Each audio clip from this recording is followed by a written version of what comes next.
Voici 5 bonnes résolutions pour mieux jouer au golf et prendre plus de plaisir au golf en 2025. Et si vous êtes sage, une 6e bonne résolution en bonus, mais uniquement si vous êtes sage. Regardez-moi ce temps magnifique. Mes chers amis, parlons peu, parlons bien. Première bonne résolution pour 2025, vous allez arrêter tout de suite de regarder des vidéos YouTube sur la technique, le swing et la mécanique du golf. D'accord ? Vous allez vous poser la question suivante. Est-ce que Tiger Woods, 82 titres sur le tour américain, est devenu le champion qu'il est, la légende qu'il est, le palmarès qu'il a, en ayant regardé des vidéos YouTube sur son canapé? Ces vidéos YouTube sont standardisées. Elles ne sont pas adaptées à votre problème de swing. Si vous avez le moindre souci de swing, appelez votre coach. Mettez cette vidéo en pause, envoyez-lui un message, appelez-le et prenez une leçon avec lui. Vous allez voir que votre problème de swing va être réglé tout de suite. Deuxièmement, le swing est un mouvement. Le swing est un ressenti. Et vous ne pouvez pas, lorsque vous êtes dans votre canapé en position allongée, en position statique, apprendre un mouvement. Est-ce qu'un enfant qui apprend à jouer du piano, est-ce qu'un enfant qui apprend à faire du vélo va le faire assis dans son canapé en regardant la télé? Non, il va commencer avec une draisienne, et puis ensuite un vélo à roulette, et puis on va lui enlever une roulette, et puis il va se casser la gueule, il va se faire mal, il va comprendre, il va apprendre l'équilibre, et petit à petit il va se construire une mémoire, et il va ensuite passer sur un vélo standard et normal. C'est exactement la même chose au golf. Il va falloir vous mettre en mouvement et c'est en swingant qu'on devient swinger, c'est en forgeant qu'on devient forgeron. Donc toutes les vidéos YouTube sur la technique, le swing, le grip, le stance et compagnie, vous oubliez. Vous allez, mes chers amis, dompter l'algorithme. À chaque fois que vous allez recevoir une vidéo sur le swing, la technique, le stance, le grip, vous allez cliquer sur les 3 petits points et vous allez mettre « Je ne suis pas intéressé ». Cette vidéo me choque. Et vous allez mettre de côté tout le contenu technique. Laissez la technique à votre coach, au practice. Si vous voulez regarder YouTube, c'est très bien. Regardez des vlogs, regardez des vidéos sur la préparation mentale, sur la préparation physique. C'est très bien. Mais tout ce qui tourne autour de la technique du swing, oubliez, ça ne sert à rien, ce n'est pas adapté à votre problème. Et je suis sûr que vous avez toutes et tous vu ce genre de vidéo. Chères golfeuses, chers golfeurs, j'ai pour vous la technique révolutionnaire qui va complètement changer votre jeu et votre swing. Bon, ça, c'est pas sérieux, on arrête. Trop d'informations tue l'information. Vous allez dresser l'algorithme à chaque fois que vous allez aller sur YouTube ou Instagram. Dès qu'une vidéo sur la technique, sur le swing, sur le grip, le stance, le transfert de poids va apparaître, vous allez cliquer sur les 3 petits points en haut à droite, ou je ne sais plus où, et vous allez mettre « Je ne suis pas intéressé ». Cette vidéo me choque. Et vous allez donc dresser l'algorithme, et toutes ces vidéos, vous allez les mettre de côté. Vous avez un problème avec votre swing, vous avez un problème de technique, appelez votre coach, mettez pause tout de suite sur cette vidéo, appelez votre coach, vous avez son numéro, envoyez-lui un message, prenez rendez-vous avec lui et réglez ces petits problèmes techniques tant qu'il est encore temps. On est au mois de février, le soleil commence à réapparaître. Il est temps de régler cette technique avec un coach qui va vous apporter des conseils personnalisés qui vont vous aider. Votre coach a l'œil, votre coach voit exactement quel problème vous avez et quelles solutions on peut y apporter. Ce n'est pas une vidéo standard YouTube qui va vous aider. Deuxième bonne résolution pour mieux jouer au golf en 2025. Nous ne sommes pas des professionnels de golf. Si vous regardez cette vidéo, vous êtes certainement 99,99% des cas un joueur amateur. Quelle est la différence entre un joueur professionnel et un joueur amateur? Un joueur professionnel s'entraîne au quotidien et joue au golf pour gagner de l'argent. Alors qu'un amateur, lui, s'entraîne peu et dépense de l'argent pour jouer au golf. Donc vous dépensez de l'argent pour jouer au golf. Admettons que vous offriez à votre femme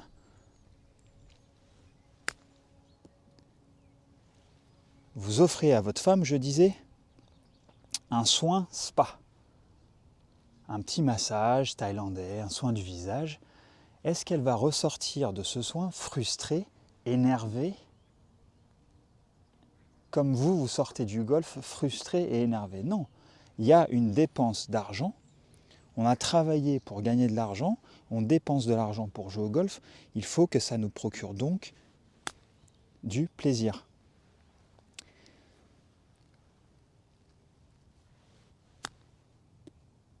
Ouf, elle a failli rentrer celle-ci. Il va donc falloir abaisser ses attentes. Trop d'attentes, si vous en attendez trop du golf alors que vous n'avez pas fait l'effort d'entraînement, vous serez donc déçu et frustré. Pas d'entraînement, pas de frustration. On prend l'exemple d'un joueur qui passe une semaine complète, matin, midi et soir, à faire des chips comme je suis en train de faire. Petit chip d'école, entrée de green, balle un peu roulée.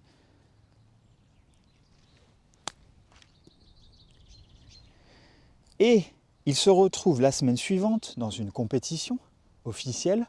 Il a exactement ce type de chip et les dieux du golf font que il la gratte.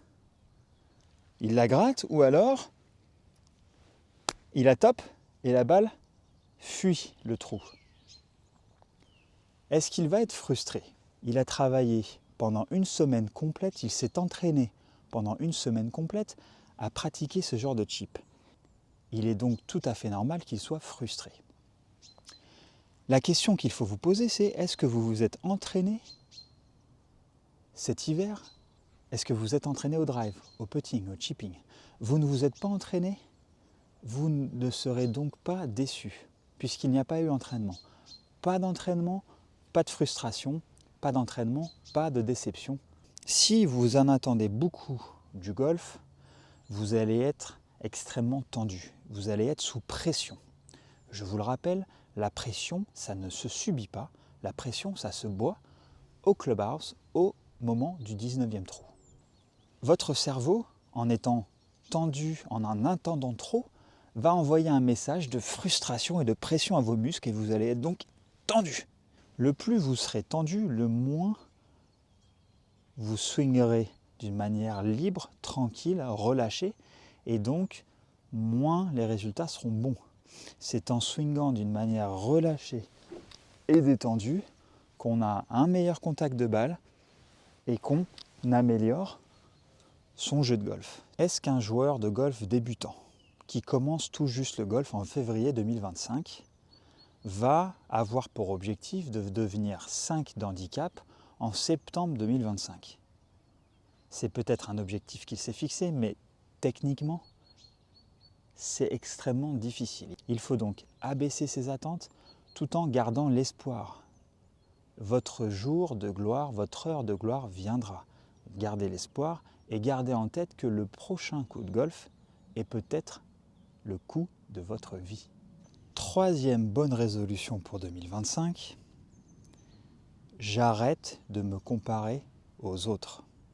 Vous trouverez toujours un joueur qui va être meilleur que vous et un joueur qui va être moins bon que vous au golf.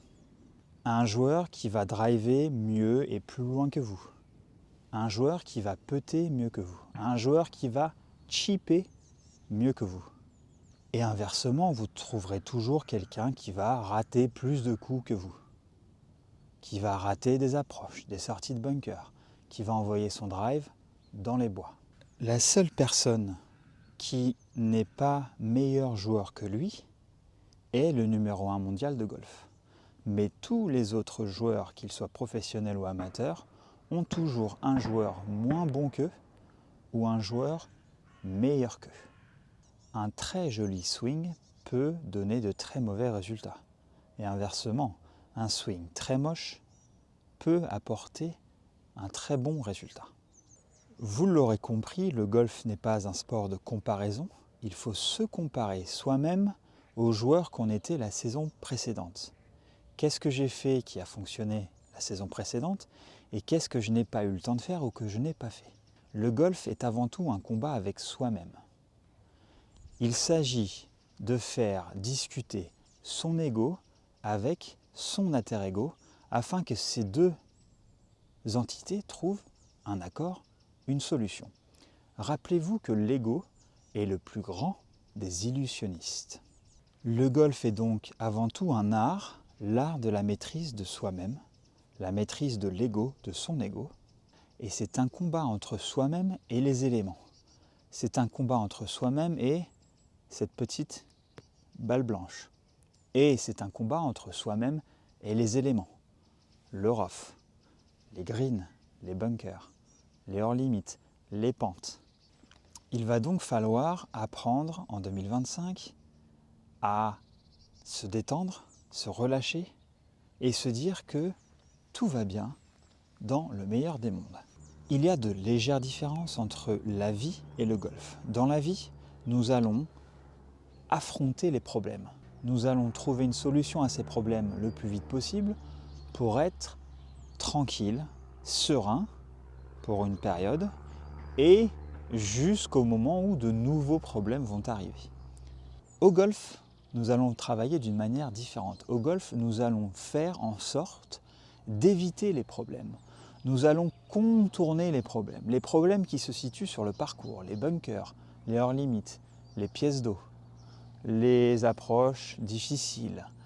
Nous allons donc trouver des solutions pour contourner ces problèmes. C'est la grande différence entre la vie quotidienne et le golf. Au golf, nous n'allons pas utiliser notre force et de l'impact pour taper la balle. Non, on va être détendu, on va caresser cette balle avec de la finesse. On va avoir de la finesse et du toucher autour des greens pour naviguer sur le parcours en évitant les problèmes. Il faut absolument que vous compreniez que le golf, les architectes ont conçu ces parcours, ils ont créé des problèmes pour que les golfeurs s'y enlisent.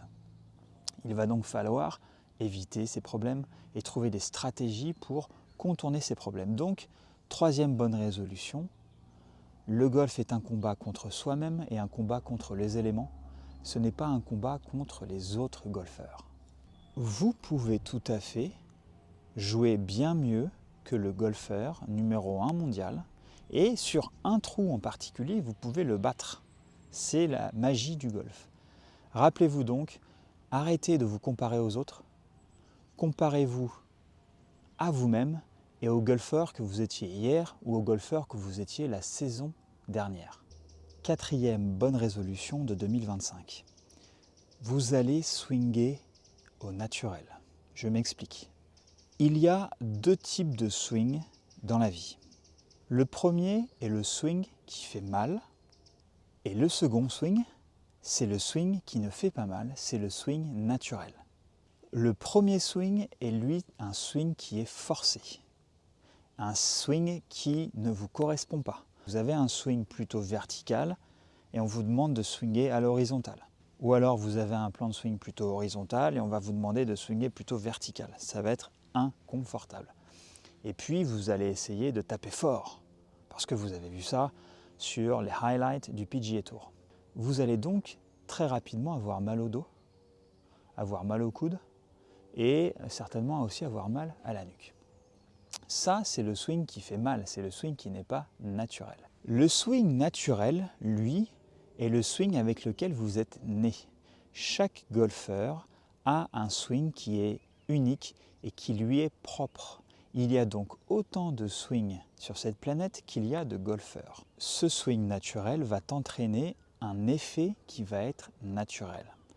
J'ai un effet gauche-droite naturel. Je joue en fade. Je n'ai jamais réussi à sortir un draw de ma vie. Est-ce que je vais insister sur le parcours et me mettre en position de draw alors que je n'ai jamais réussi à sortir un draw de ma vie? Non, ça serait ridicule.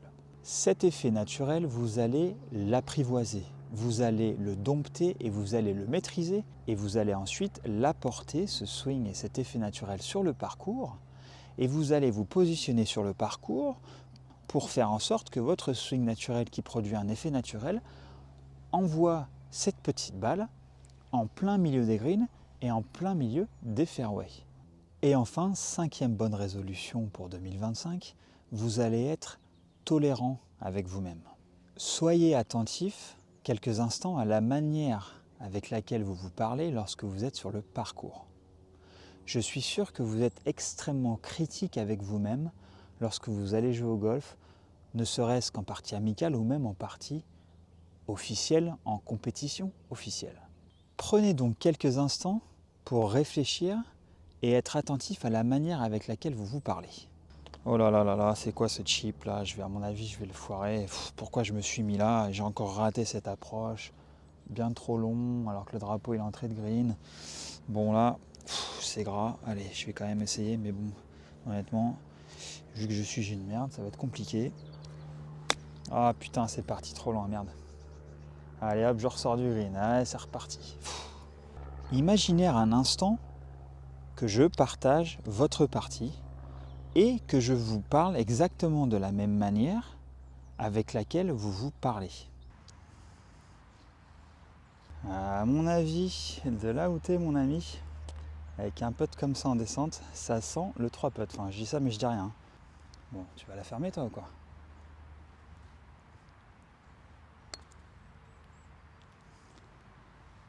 Allez, ça roule, ça roule, ça roule. Parfait, magnifique. Je suis sûr qu'au bout de 1 ou 2 trous, vous allez avoir envie de me casser les tibias au fer 7. Je parle très poliment. Il faut donc que vous soyez plus indulgent avec vous-même. Comprenez que tout ce qui se passe après l'impact du club sur la balle, tout ce qui se passe après cet impact est incontrôlable. Qui vous dit que votre balle ne va peut-être pas rebondir sur un sprinkler et partir dans la bonne direction? Qui vous dit que votre balle ne va pas taper un oiseau qui miraculeusement passait par là et faire que votre balle va revenir dans la situation, va revenir en jeu? Tout ce qui se passe donc après cet impact entre votre club et votre balle est incontrôlable. Et tout ce qui est incontrôlable est donc naturellement, vous devez l'accepter. Vous devez accepter tout ce qui se situe après l'impact de balle. Gardez à l'esprit que le prochain coup de golf que vous avez devant vous est peut-être le coup de votre vie. Je vais vous montrer une petite technique extrêmement simple pour être plus indulgent et être plus tolérant avec vous-même. À chaque fois que vous allez rater un coup de golf,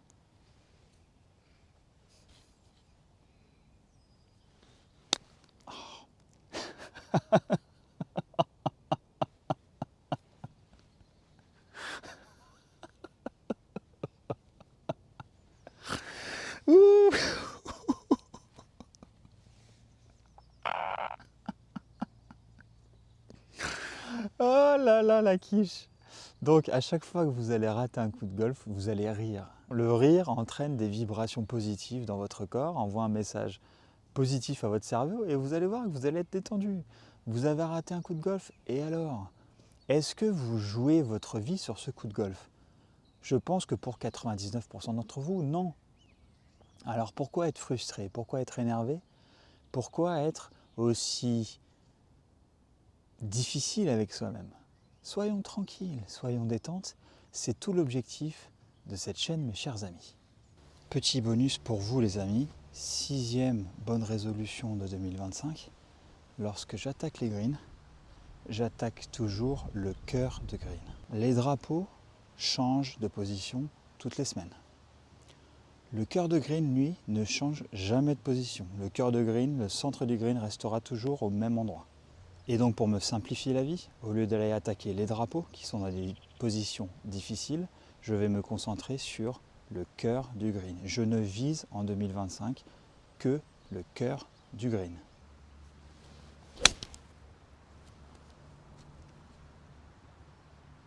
Parfait. Excellente. Le cœur de green, mes amis.